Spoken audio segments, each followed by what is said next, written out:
Merantau ke Sumatera Selatan sejak tahun 1990, pria bernama Suwiryo hidup sebatang kara hingga saat ini hanya tinggal di rumah gubuk yang terbilang sudah tidak layak huni. Melihat kondisi tersebut, TNI melalui program TMMD memperbaiki rumah Suwiryo. Dari mana, Pak? Dari Ainis TV, Bang.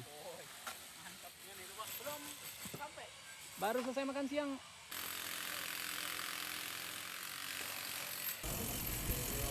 Pria asal Jepara yang merantau ke Sumatera Selatan sejak tahun 1990, Suwiryo hidup sebatang kara dan pasrah dengan kondisi rumahnya yang jauh dari kata layak huni.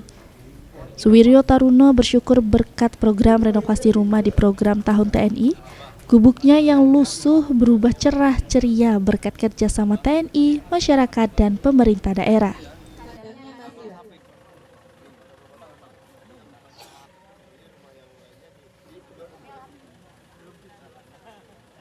Saya hanya bisa mengucapkan terima kasih kepada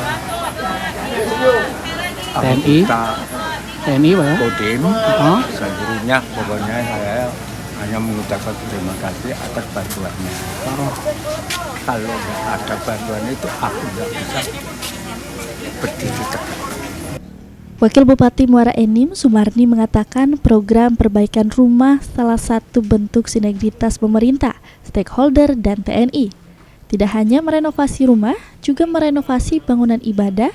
TNI yang didukung oleh pemerintah daerah juga melaksanakan beberapa giat lainnya seperti jalan penghubung desa.